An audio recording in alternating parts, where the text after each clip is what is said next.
Apie jūs, Laimonai? Tai mano pasiekimai nemilžiniški, aš tiesiog šiaip didelis, o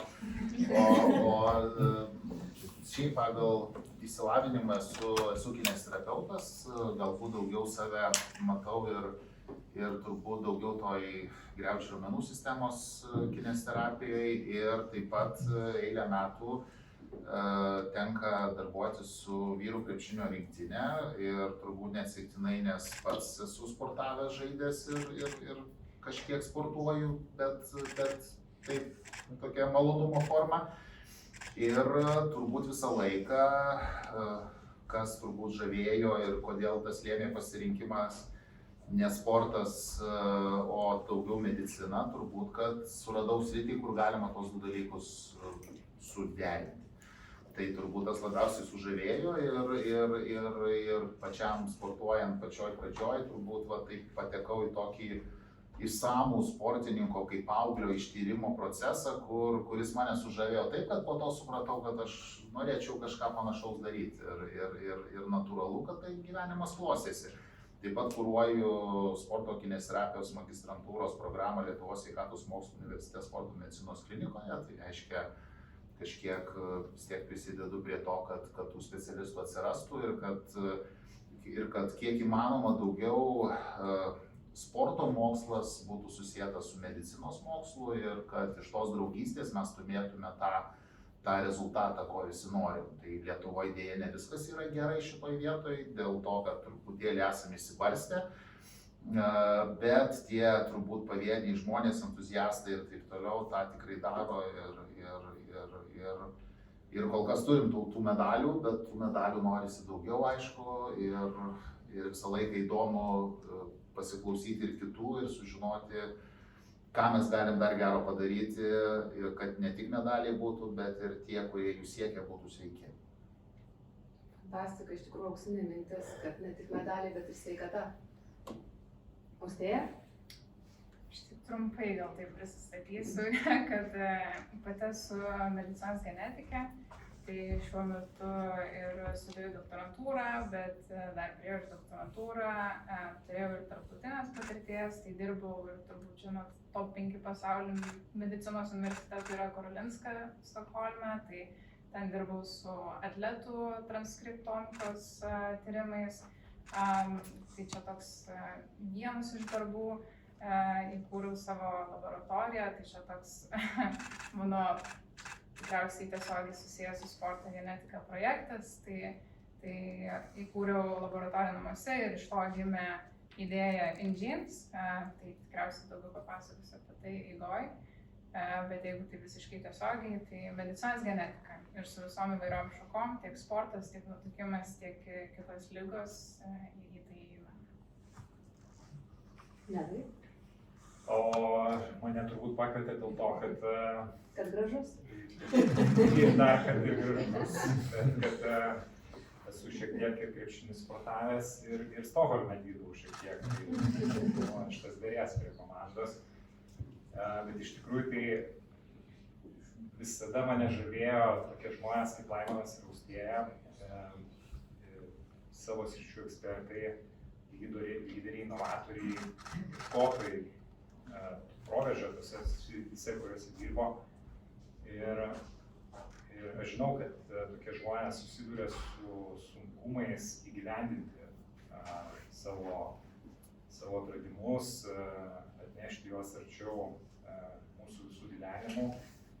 Tai pastaruosius 10 metų turbūt tą ir darau, tiek Lietuvoje, tiek šiek tiek ir Skandinavijoje. Ieškau būdų, kaip sukurti tokias organizacijas, kuriuose tos inovacijos, tos technologijos, tos naujos galimybės pasiektų kiekvieną iš mūsų. Tai vienas iš tokių gal paskutinių kūrinių tai buvo sporto klinika Kaune, kurioje irgi tiek atletai, tiek kiekvienas aktyvus žmogus tam tikrų inovatyvių būdų gaudavo sveikatos priežiūrą, kurioje ir toliau ieškojom būdų spręsti sudėtingas, kompleksiškas problemas, jungiant įvairius komandas. Tai iš tikrųjų, jo, tai yra kas mane veža, kas man yra įdomu ir labai tikiuosi, kad tą darysiu ir toliau ir toliau sėkmingai. Ačiū labai. Aš čia, kai ruošiamės pokalbiui, nugirdau jūs kalbant, tai aš tokia, kur klausosi iš kampo ir nugirdau pletką, ne pletką, čia kaip čia labai įdomų klausimą Laimono ir labai įdomų pastebėjimą. Tai iš karto aš noriu rinkti jauti už ragų. Nes lietuviai mes tokie kūrybinga tauta esam, ieškom visada šortkatų, ieškom mes kaip būti geresniam, kaip rasti geresnę vietą pasaulyje. Ir kaip Laimonas labai gražiai išsireiškė, kad galbūt ta sporto genetika yra tas toksai legalus dopingas. Ir kaip mums čia dabar, kaip mums būti gudresniam nei kiti, pasinaudoti kažkokiam tai mokslo inovacijom ir kaip pasiekti geresnių, aukštesnių rezultatų. Tai nes mes tie lietuviai ten krepšinio tauta, gimė su kamuoliu rankoje ir jūsų ta refleksija į visą tai iš savo patirties, iš to, ką jūs matot, kas vyksta Lietuvoje ir iš tikrųjų mes galim būti gudresni už kitus pasitelkdami technologijas. Austėja? Man atrodo, čia labai natūralus klausimas, kaip pasiekti kažko, ko noriu greičiau. Aš gal pasakysiu, kalbam vis tiek apie olimpinius medalius, apie tą sporto genetiką, tai kaip tai atrodo kasdienybėj. Tai gal aš iš tokio nusivylimo atėjau tą sporto genetiką, iš savo tokios asmeninės istorijos, kad šiaip aš nuo vaikystės visą gyvenimą sportavau. Ir kiekvienais metais vis keisdavau sporto šakas. Plaukimas, čiuožimas, ėjimas, tenisas, dėl ko, nes man smagu, bet nesiseka. Tiesiai šviesiai, kad gal arčiausiai tam plaukimas buvo, kur patekau į varžybas, bet tiek ir buvo.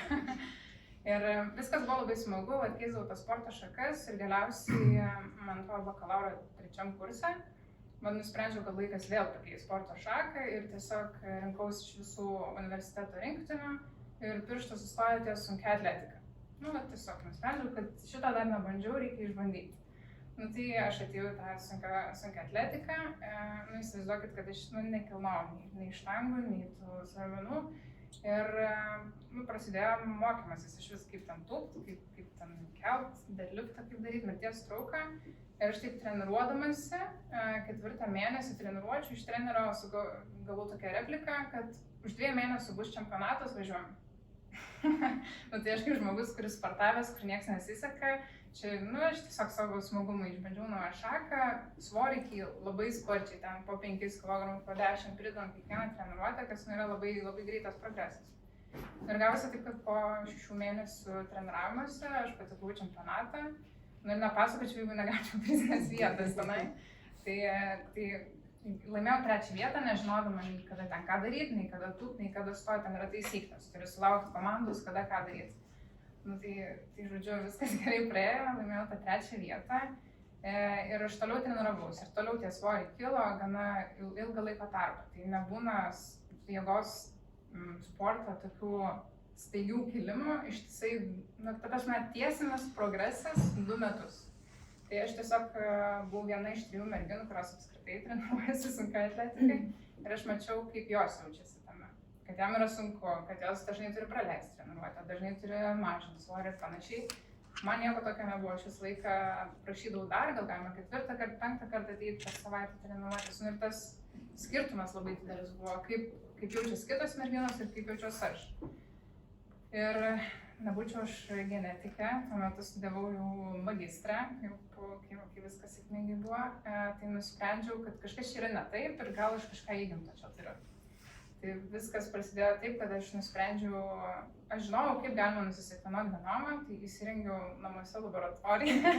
Paprasta, kiekvienam namuose. Jo, tai aš įsirengiau namuose laboratoriją, išsigryninau savo DNR, pradėjau sukūrti savo protokolus, kaip sužinoti, ką man reikia sužinoti. Ir tas rezultatas buvo, kad aš radau 3 gana žinomas jėgos mutacijas. Tai iš pradžių toks gerai, bet tada nusivilimas, nes man buvo gal 20 24-25 metai, kai aš tą sužinojau. Kad per vėlai?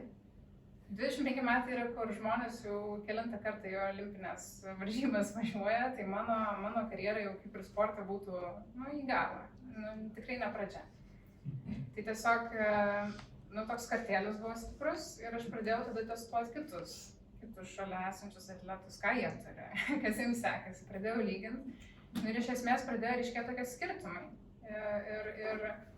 Ir tada aš geriau supratau, ką gali genetika, ką mes tam genome galim rasti, ką tam kuri mutacija praktiškai reiškia atletui. Ir pradėjau žaisti savo treniruotėm.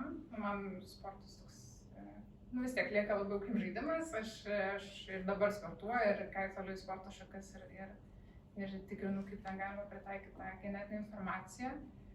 Tai mano toks kelias buvo pažindinimasis. Kad aš medicinos genetiką gerai žinau, kaip ten visokios raumenų distrofijos veikia, kaip mums žinomos ligos veikia, o sporto genetika toks buvo, kaip ir įsivaizduojam, kad mes visi kažką įgimto turim, kad sako, čia genetika. Bet pradėjau testuoti save laboratorijoje. Tai išsiplečiau, bet... Skamba iš fantastikos. Aš gal konteksto dar tokio norėčiau pridėti, nes šiaip visas genomas žmogaus apskritai nusekvenuotas prieš 15 gal metų. Galim žmogiškai paaiškinti sekvenuot genomą? Tai čia žmogiškiausias.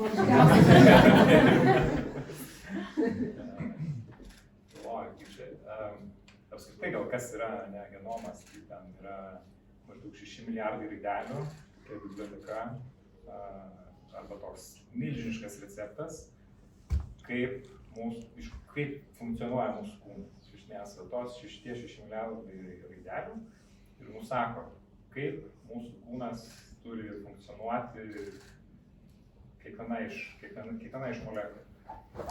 Tai įsivaizduokit 6 milijardų biblioteką ir bent vienos raidelės pakitimas gali reikšti kažkokį kitokį, funkcionavimą. Gera žinia ta, turbūt, kad tų pakitimų mes kiekvienas neturim tiek daug, tai yra gal 95 procentai mes mažiau sutampa, tai tik nedidelė dalis ir skiriasi, dėl to atrodom panašus, turim dvi rankas, kojas, ausis ir panašiai, bet iš esmės tai yra milžiniškas kiekis informacijos ir tų variacijų yra nesuvokiami skaičiai. Aš susipažinau su genetika, nežinau, porą metų atgal, šiek tiek pradėjau ją čiupinėti ir man kai Austėja pasakydavo, kiek ten yra tų nulių, tai kažkas aš net nežinodavau, tokių skaičių mes mokykloje net nesam mokęs per bendrąjį kursą.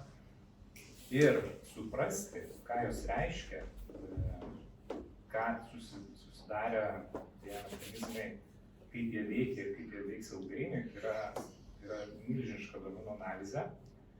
Ir tai, kad Austėja savo virtuvėje sugebėjo susikonstruoti mechanizmą, pakartoti tai, kas apskritai žmonėje buvo padaryta prieš 15 metų, tai turbūt mane pasodino ant žemės labai stipriai.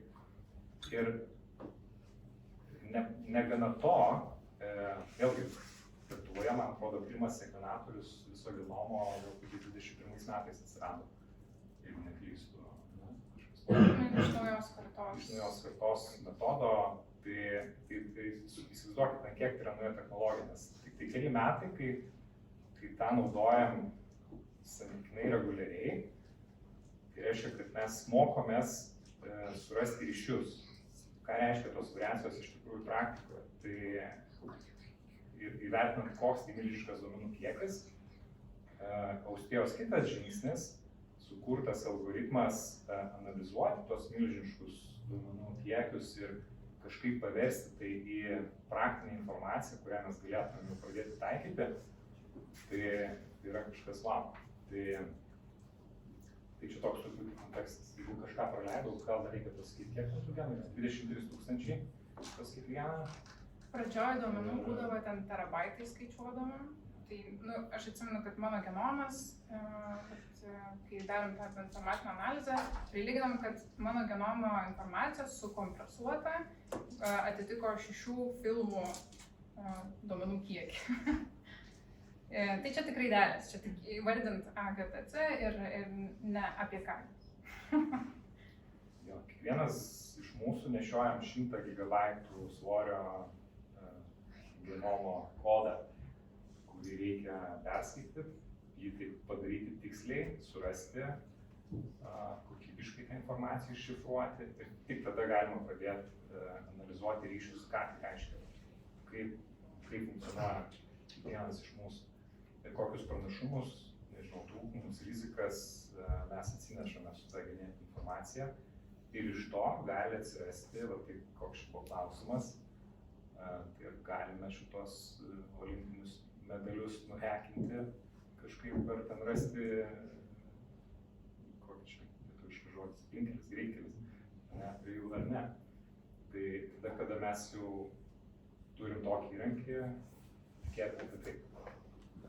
Laimonai, tai kaip su tais įrankiais? Nes jūs prisiliečiat prie to aukščiausio lygio sportininkų, jūs juos guodžiat, gydot, prikeliat pavargusius, jūs dirbat su olimpiečiais, kur yra ypatingai įtemptas grafikas, didžiulis nuovargis ir iš trenerių reikalavimas pačio aukščiausio rezultato ir ėjimo viršum žmogaus galimybių ribų, nes dažnu atveju, kiek su gydytojais tenka bendrauti, tai sportininkas yra tas toksai, kur gydytojas turi rasti konsensusą su treneriu, kiek galima dar spausti ar jau nebespausti.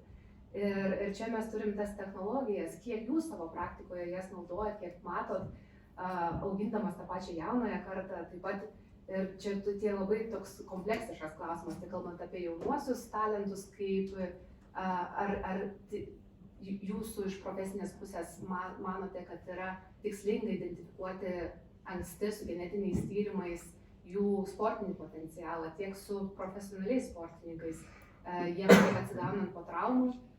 Ar galima numatyti, koks yra atsigavimo tas laikotarpis, pasitelkiant kažkokias tai išmaniasias technologijas ir apskritai apie jūsų darbą praktikoje, ką jūs matot?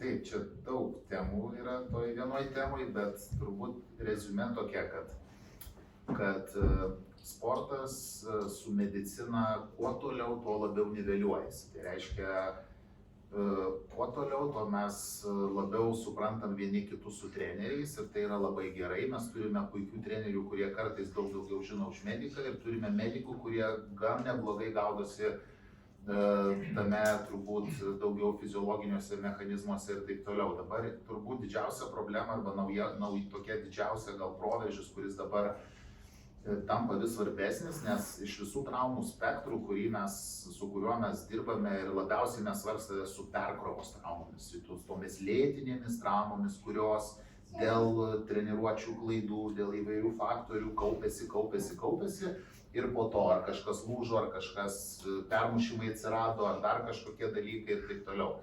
Tai turbūt čia didžiausias fokusas yra, kaip tą fizinį krūvį dozuoti, kad mes turėtume tą vadinamą saldų tašką, tą sweet spot, kuomet turime maksimaliai išnaudojamą treniruočių procesą ir turime maksimalų saugumą neperspausti.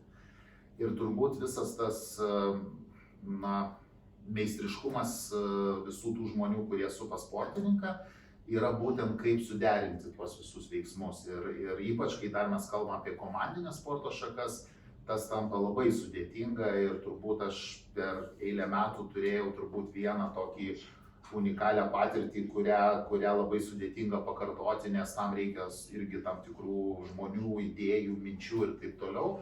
Mums pavyko prieš Kinijos pasaulio čempionatą visus sportininkus įsitirti, sudėlioti jiem individualizuotą jų probleminių vietų programą, pasiskirsti darbais ir prieš kiekvieną treniruotę padirbėti su kiekvienu krepšininku taip, kad spręsti jo lokalias problemas komandinėje sporto šakoje.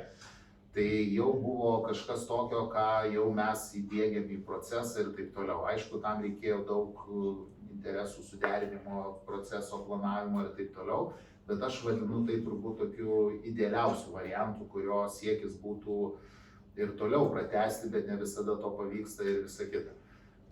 Dėl genetikos vėlgi žiūriu tam tikrų pavojų. Ir tie pavojai turbūt yra yra turbūt iš tėvų pusės, nes manau, kad nemažai klausimų čia galėtų būti sulaukta, o gal reiktų mano vaiką patyrinėti, kur jisai galėtų būti geras ir ten tada mes duosim. Tai va, tai čia vėl rizikų yra įvairių, nes čia mes rizikuojam paveikti jaunąją kartą, perspausti, turėti perdegimo sindromus ir taip toliau. Galų gale mes žinom, kad mažiausiai traumų ir sveikiausi yra tie vaikai, kurie, tarp kitko, išbandė daugiau sporto šakų nei vieną arba net keletą daugiau nei keletą. Ir tai yra labai aiškiai ištransliuota, susitarta ir tai yra faktas. Tai kitaip tariant, kad pati bandėjai įvairių sporto šakų iš principo yra geras dalykas ir tai yra sveikintinas dalykas. Tai turbūt ir netgi kažkokios sporto šakos treniravime, turbūt aš vis dėlto irgi būčiau už tai, kad ta įvairovė ir ta įvairovė fizinio krūvio vaiko vystymo būtų kiek įmanoma išlaikoma. Ir čia visą laiką bus turbūt tas konfrontacija, tai kiek čia per daug, kiek čia per mažai ir taip toliau.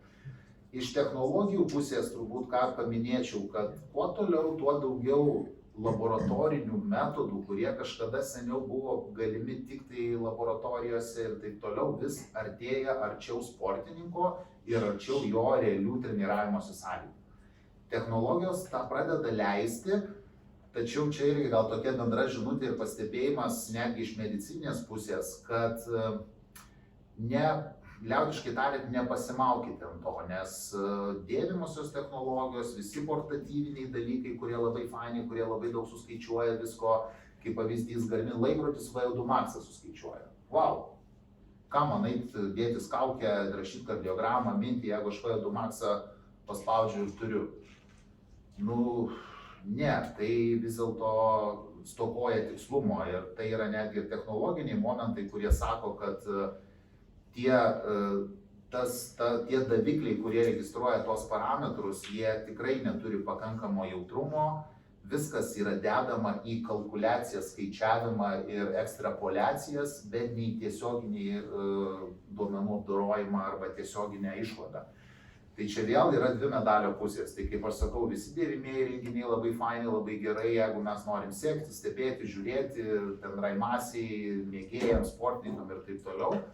Tačiau vis dėlto jie nepakeičia to tikslumo ir tų labai plonų detalių, kurios reikalingos vertinant aukščiausio lygio sportininkus. Dėl to niekur nedingsta tie metodai, kurie yra pasaulyje priimti kaip auksiniais standartais. Jie vis dar yra naudojami tose laboratorijose, sportininkai važiuoja, testuojasi ir taip toliau. Bet prieinamumas tų dalykų per tuos dėvimuosius įvairius portatyvinius įrankius platėja. Tai smagu, nes daugiau žmonių gali susipažinti, pabandyti, sekti, stebėti. Turim daug mokslinių straipsnių, kurie sako vien laikrodžio žingsnių skaičiavimas, krūvio dozavimai ir taip toliau, ir nutukimo gydyme puikiai veikia, ir kitų ligų gydyme ir taip toliau. Bet, pavyzdžiui, kardiologai pyksta, kada pas juos ateina pacientai, kiša laikrodį arba telefono ekraną, sakydami, va čia yra mano pulso kreivės, va čia taip jisai kinta, va čia aš tiek turėjau perspėjimų apie ten kažkokį ritmo sutrikimus ir taip toliau.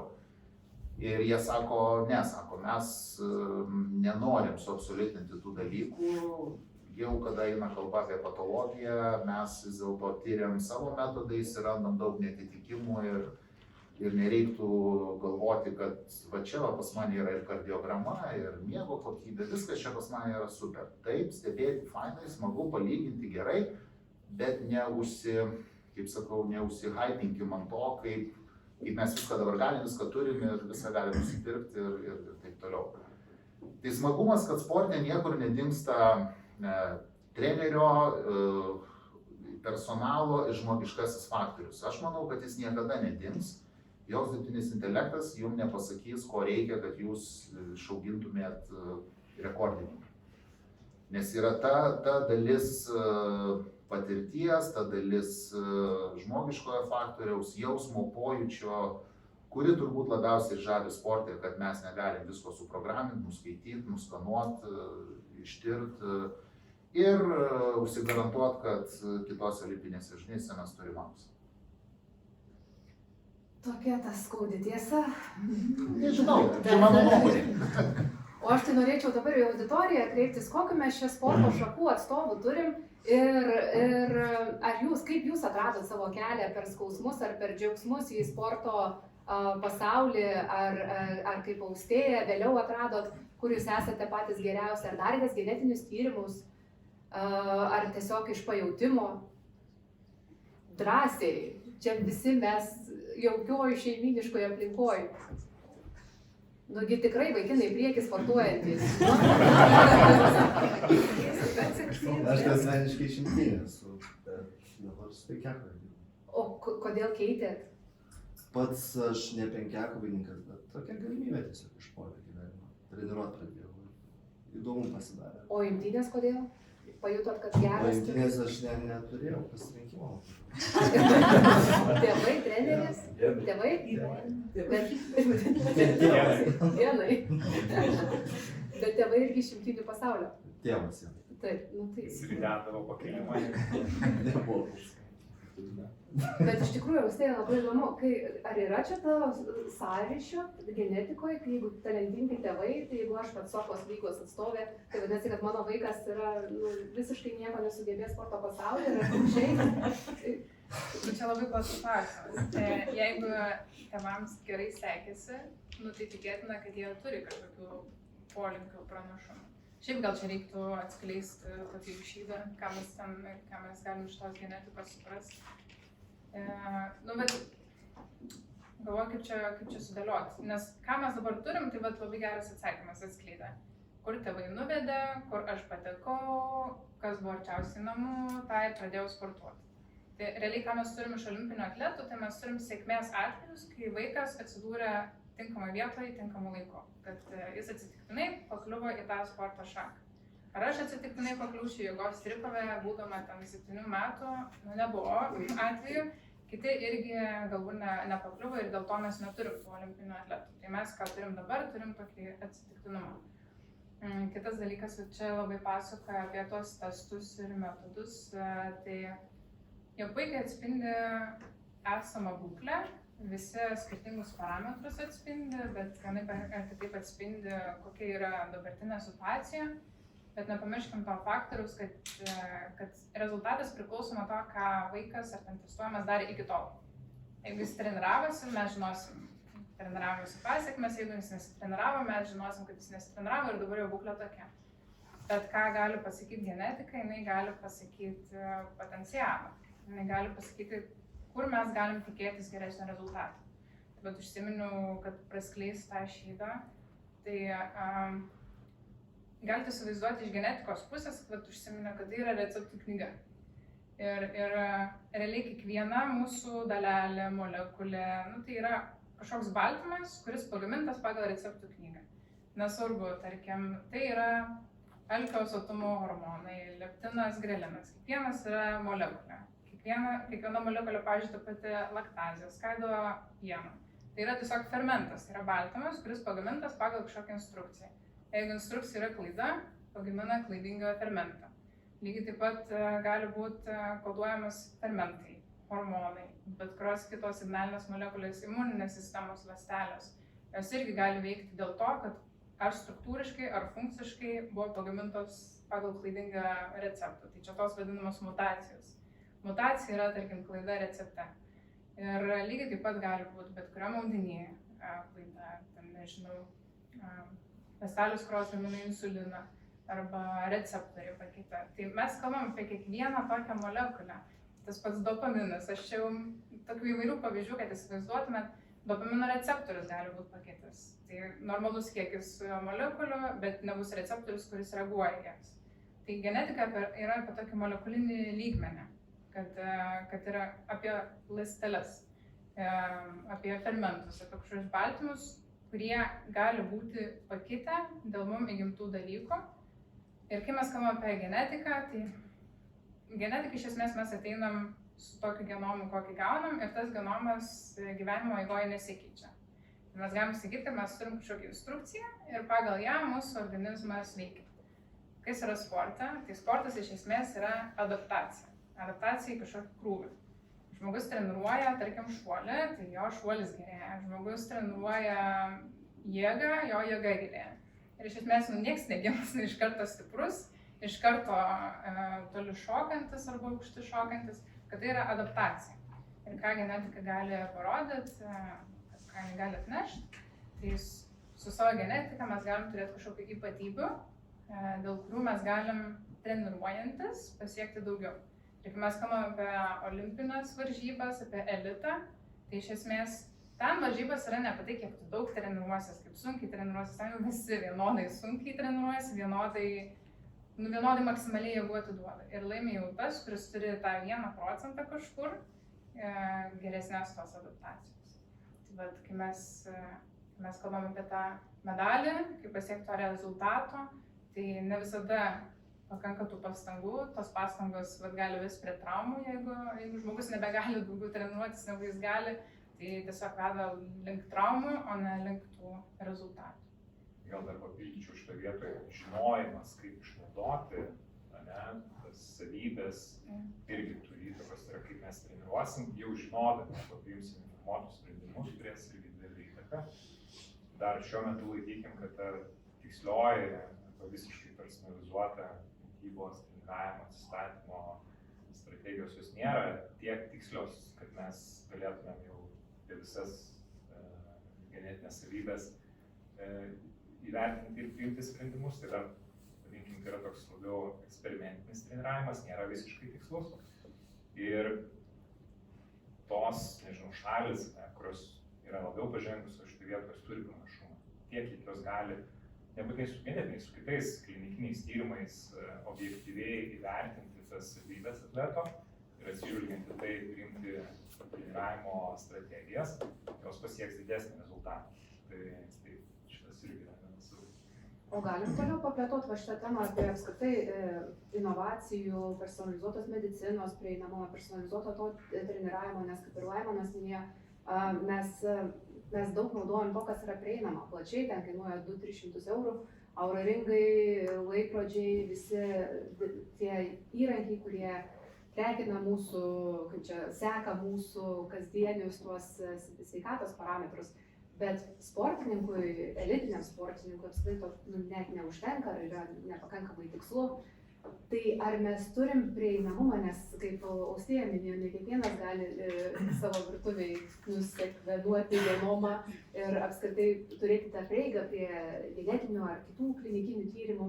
Tai kaip yra, nes jūs esate, net užsirašiau, Nordic Health Innovation valdybos narys, tai aš taip spėju, jūs tą platesnį kontekstą matot šiaurės šalių lygmenį ir sakot, yra tos geresnių šalių praktikos pavyzdžiai, tai ką jie daro, ką mes galim pasimokyti ir pritaikyti savo veikloje, kad tos inovacijos būtų pasiekiamos, ar tas tikslingas vedimas sportininkų link medalių.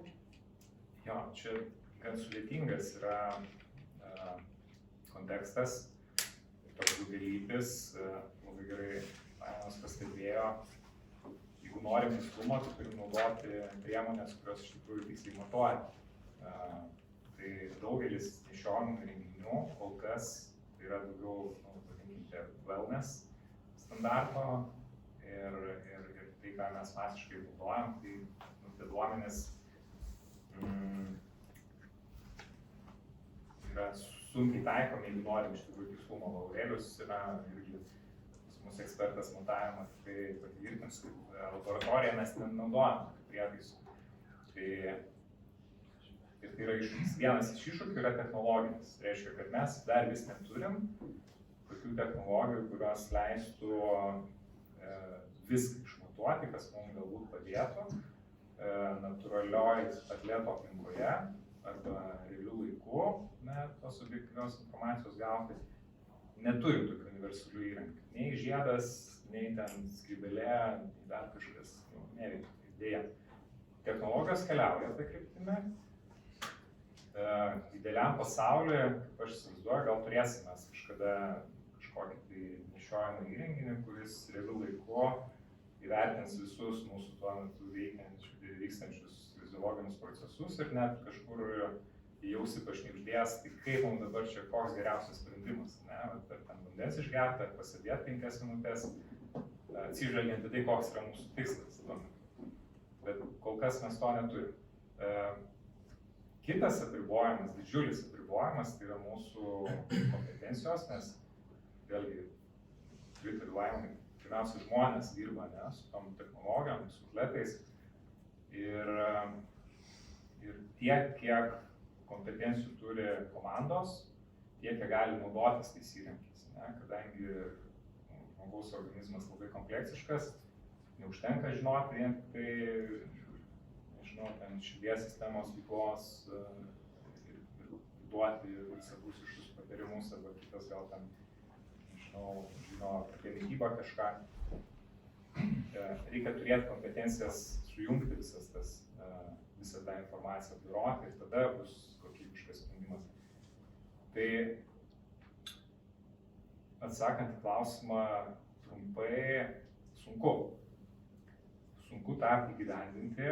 Ar tai yra prieinama atletam, nemanau. Yra šalių, kurios turi puikią infrastruktūrą, bet neturi kompetencijų žmogiškąja prasme. Dėl įvairiausių priežasčių yra šalių, kurios galbūt turi puikius žmonės, bet neturi infrastruktūros.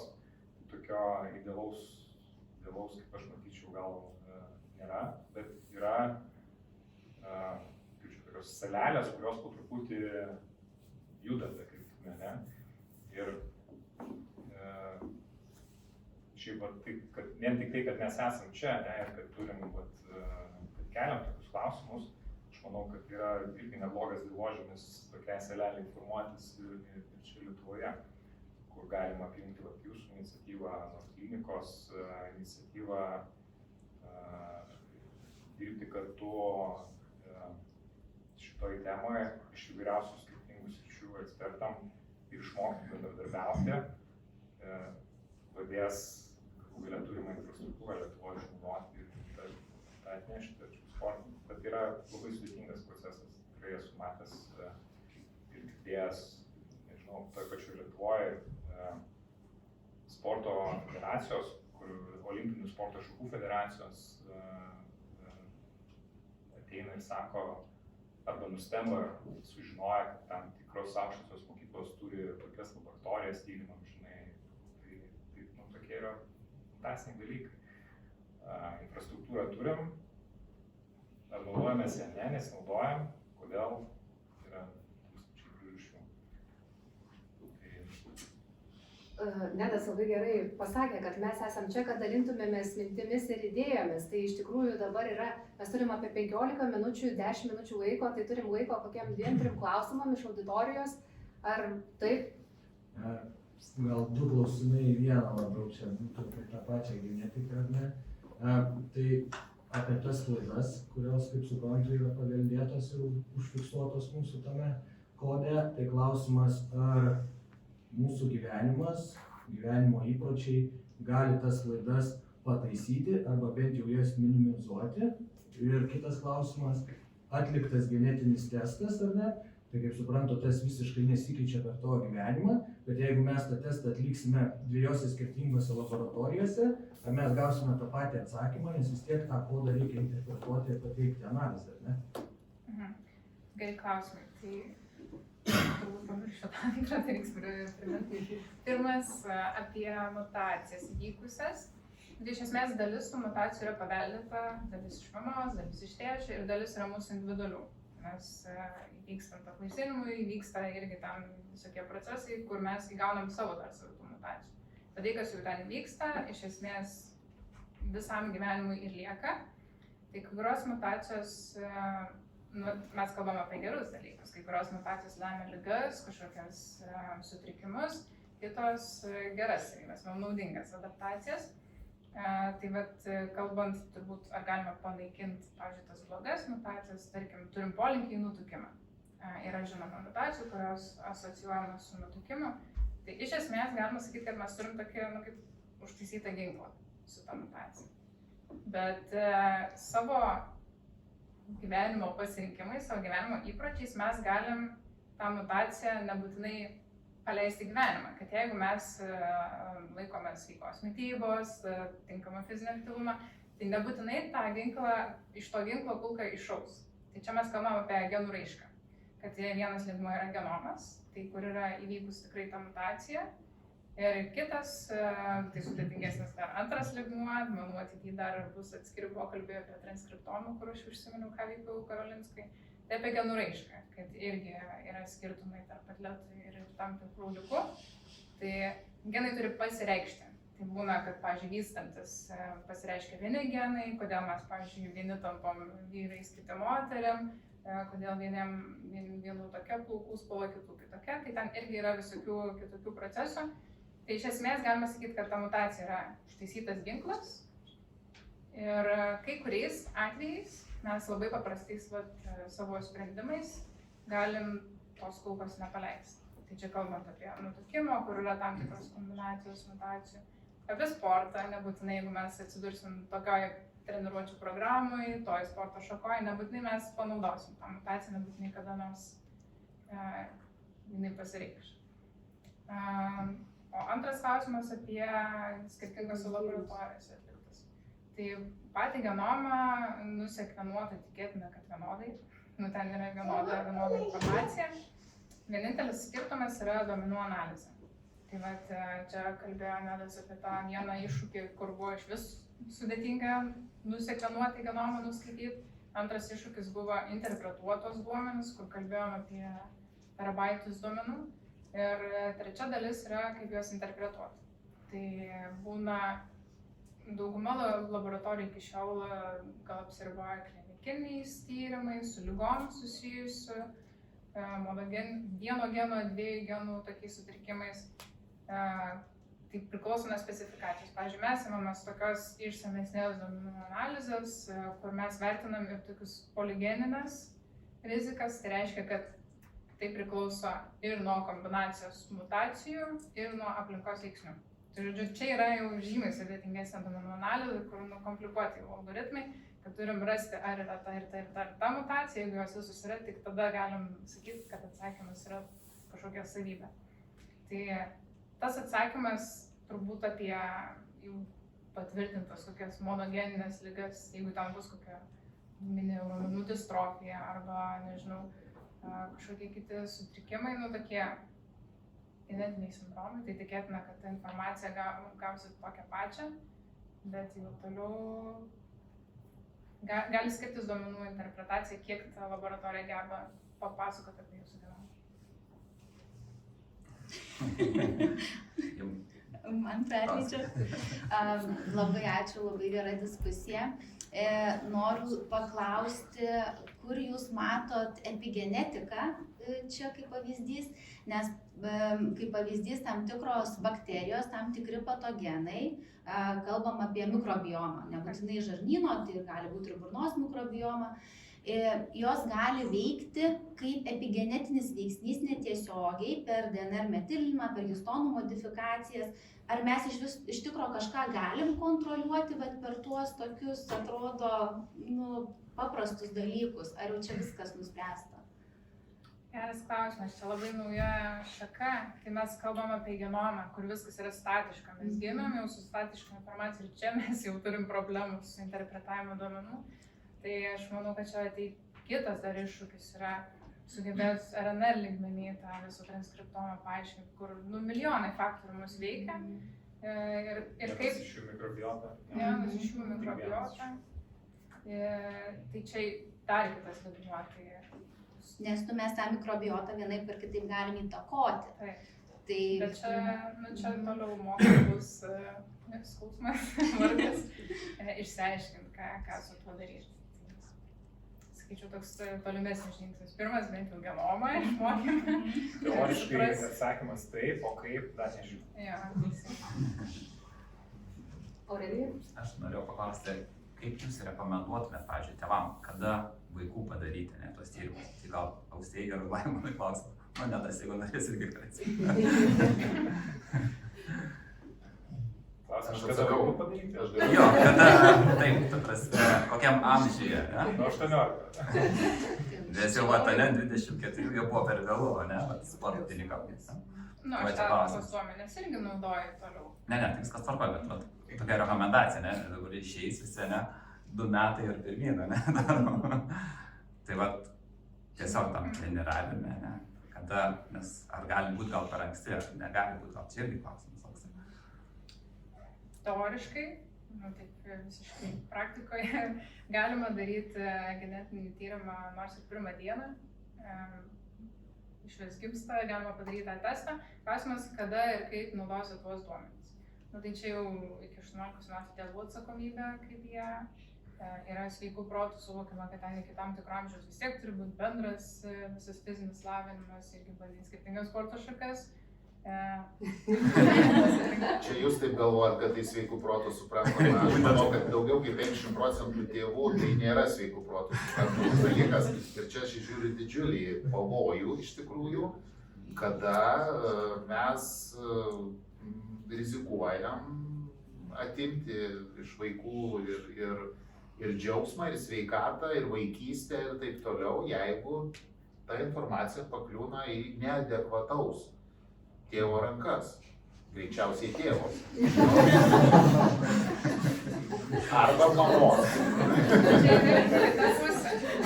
Arba mamos. Bet čia labai rimtas etinis klausimas ir mes čia tarp kitko prieš laidą, jūs gal neužfiksavot, mes apie tą etinį klausimą diskutavom. Nes čia jau prasideda, kaip sakyt, kišimasis į likimą, gal net sakyčiau, arba kažkas tokio, kuris gali įsirutuliuoti toliau į tokius dalykus, kur mes neturim nei teisinio apibrėžimo, nei kažkokio tai galų gale to pačio sveiko proto, kur mes dabar matom, kad iš vis sveiko proto vis mažiau ir mažiau visuomeniai, bendrai visuose dalykuose, o sporte, kur tai čia yra tie jautrūs klausimai, apie kuriuos aš pagalvoju, kas tas bus sveikas protas, kuris tą pasakys. Taip arba ne, nuo kada, kam galima, kam ne, ką su tuo daryti. Nes dėl man tas klausimas ir kilo, nes kaip jūs minėjote, ne, kad tokia nuospauda, ne, kad sužinojau per vėlai, bet jeigu būtumėt sužinojusi 7 metų, tai būtų turbūt kitokie pasirinkimai ir ką matoma ne dėl tų traumų, tai būtų čia gal tik labai gerai. Suvokimas pats būtų buvęs kitoks, negu kai Nu, į vieną kryptį tada labai Nes 7 metų tikrai apie genetiką negalvoja. Bet tėvai. Jo, gal iš genetikos pusės reikia suvokti tą, kad testo atsakymas nėra krepšinis, nėra jėgos trikovė. Arba tik krepšinis, gal taip reikėtų. Jo, kad testo atsakymas yra apie tai, kuri organizmo vieta yra labiausiai adaptabili, ar tai tarkim plaučių alveolės gali labiau išsišakoti, tai reiškia, kad žmogus gali pasiekti didesnį VO2 max. Ir tada taikykit, kur norit šitą savybę. Ar tai yra žmogaus savybė, kad jo raumuo gavęs krūvį gali, tiesiog, čia jau vos apie genetiką yra susiję viena tokia mutacija, čia gal apie save jau kalbu, kad raumuo gavęs krūvį kitaip yra metilinamas ir jisai stipriau reaguoja į tą treniruotę. Kad jeigu vienas, tarkim, brėžtumėm kreivę, kad vienas patreniruotės pakyla tokiu kampu stiprumas, kitam žmogui stiprumas dvigubai pakyla ir jo recovery, to atsistatymo laikas yra dvigubai trumpesnis. Ir jis, tarkim, treniruojas pirmadienį, vienas turi ilsėtis ir antradienį ir trečiadienį, tai treniruotė ketvirtadienį, o kitas galėtų nors ir pirmadienį, antradienį, trečiadienį daryti treniruotės ir raumuo puikiai adaptuotis. Tai čia apie tą adaptabilumą. Lygiai taip pat yra daug kitų savybių, kur mes nekalbam apie sporto šaką, mes kalbam apie kuri vieta yra ištreniruojama. Ir jau tada mes šitą savybę galim šimtais skirtingų būdų pritaikyti savo treniruočių sistemai. Čia jau trenerio yra laisva fantazija, ar jis naudoja savo metodus, ar jisai pritaiko, nežinau, kokie tinka ten. Galim mėginti 3 skirtingus metodus ir jie veikiantis tą pačią sistemą irgi veiks. Ir tai nėra tik tai apie gimnastiką, čia nėra plaukimas ir panašiai. Tai čia jau tėvai patys gali rinkti sporto šaką, bet ne jie sudarinėja treniruočių planą. Taip, aš pridėsiu. Gal trumpai, aš dabar vėl grįžtam prie to, čia daugiau apie kalbą, bet fizinės ypatybės, ne, kuriom fizinėm ypatybėm žmogus pasižymi. Tai bet čia vėl mes turim, kaip sakau, aš atsimenu vieną lektorių, kuris atvažiavo į universitetą iš Brazilijos ir jis papasako tokį labai paprastą talentų paieškos būdą. Sako, mes Brazilijoje turime visų mokyklų fizinio pajėgumo testavimo metodiką, kurią kūno kultūros mokytojai privalo suvesti į duomenų bazę. Tada ministerijoje sėdi vienas žmogus, kuris žiūri, kokie tie duomenys sukrenta. Ir jeigu iškrenta kažkoks raudonas langelis, kad džiunglėse, kažkokiam kaime, kažkoks vaikas nušoko į tolį, daug toliau nei visos Brazilijos populiacijos, sako, mes sėdam į lėktuvą, laivą, į malūnsparnį ir ieškom to žmogaus. Skambinam prieš tai, kad pakartotų dar tos testus, įsitikintų, kad jis tikrai kažkas yra tokio ir tada jau galvojam, kaip čia, kur jisai geras, kur jisai pajėgus ir taip toliau. Ir tai yra turbūt kažkas tokio, ką mes galbūt galim nuskaityti ir žinoti, bet tik tai iš kitos pusės. Tai vėl mes grįžtam prie to pačio, kad iš principo ieškom tos medžiagos, iš kurios galima išugdyti. Bet aš vis tiek grįžčiau prie to termino, kad tai yra kombinacija visų veiksmų ir mes visi su to sutinkam, kad nėra vien tik tai genetiškai apspręsti dalykai, daug į tai susideda informacijos ir vėlgi treniravimo, trenerio talentas, įžvalgos patirtis, sveikatos būklė, tėvai, aplinka, tas, kaip sakau, sėkmės faktorius turbūt ir susideda į bendrą visumą. O tai dar Laimonai, visai jau pabaigai, čia visiems susirinkusiems žmonėms, kurie atėjo to su noru sužinot, ką jiem daryti, kad pasiektų geresnius rezultatus iš praktinės pusės, iš matymo top lygio atletų. Ką padaryti šiandien vakare? Pirmiausia, būti sveikiem. Mano atsakymas toks, nes jeigu, aš kaip visą laiką sakau, gerai mes galim spaust, laužti, padidinti tą šuolį, padaryti tą, bet jeigu to proceso metu tas sportininkas sulūžta, jisai niekam nereikalingas. Tai va čia turbūt esminis dalykas, kaip sugebėti tą ir čia galbūt taip pat ta pati genetika labai puikiai gali pagelbėti, nustatant tas galbūt kažkokius polinkius, silpnasias vietas ar kažkokius dalykus, į kuriuos reikia atsižvelgti. Bet aš vis dėlto į prioritetą keliu, turbūt gal natūralu, nes daugiausiai matai tų pasekmių ir tų padarinių ir tų sugriuvusių talentų ir turbūt atsimenu savo sportavimo metu kokie 5-6 vaikus, kurie atėjo į krepšinį, per metus laiko mus aplenkė visus, kurie ten jau kapojam nuo 3 klasės ir staiga jie dingo. Ir sakom, kur taigi čia toks buvo geras žaidėjas, jis taigi čia būtų mums padėjęs, mes pirmą vietą paimtumėm drąsiai. Ne, ten kažką daktarai uždraudė, su širdim kažkas negerai ir taip toliau. Tai va, tai labai gaila, kada sporte vis dar galioja natūralios atrankos principai ir aukojam daug talentų, kurie labai protingai ir tinkamai treniruojant galėtų atnešti mums medalius. Ačiū. Jo, tai mes irgi tą žiūrim, kad viena yra rasti tą potencialą, o kita yra nuo atleto karjera susideda ne tik iš to, kad kaip jis anksti pradės, bet kaip ilgai ta karjera tęsis. Tai vėlgi nepamirškim, kad genetika irgi susijusi apie tą gerą būklę, kad tarkim, kai kuriems yra svarbu, ar jiems vitaminų nėra kokių trūkumų, natūralių tiesiog, tarkim, kad nesugeba geležies pasisavinti. Tai irgi turės įtakos, jeigu, visi žinom, jeigu trūksta geležies, tai apie kokį ištvermės sportą mes kalbam. Ir tokie dalykai gali būti įgimti, galima turėti tiesiog mutacijų, kur tokių paprastų dalykų galim turėti ir jie labai blogina kokybę, tai blogina treniruočių visą efektyvumą, kiek dažnai galės treniruotis, kiek jam truks atsistatymas ir kartais, jeigu tokie tarsi mažesni sveikatos sutrikimai, bet jie irgi turi įtakos ir genetika tame irgi yra. Ir irgi siekis, kad atleto ta karjera susidėtų ne tik pat iš to tokio rezultato nuolatinio siekimo, bet palaikymo gero būdo, kad kalbame apie ligas, sutrikimus, autoimuninius sutrikimus, tai polinkis į uždegimą didesnį, į traumas tas pačias, kad viso to irgi vengti ir tai atsižvelgti, tai irgi įeina į treniruočių planą, sakyčiau. Ar ne?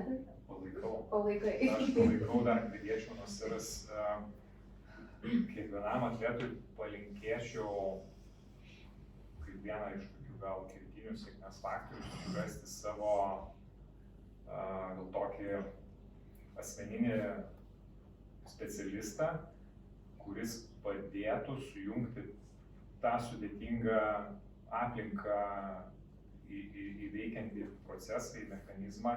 Kas tai bebūtų, ar kineziterapeutas, ar treneris, ar šeimos gydytojas, ar sporto medikas, kad tai būtų tas žmogus, kurio atletas pasitikė ir tas, kuris sugeba tą visą sudėtingą sistemą kažkaip paversti įveikiantį ir tam atletui tinkamiausią kelią. Tai šitas yra labai svarbu ir kad būtų tas nuolatinis ryšys ir tada turėtų lengviau.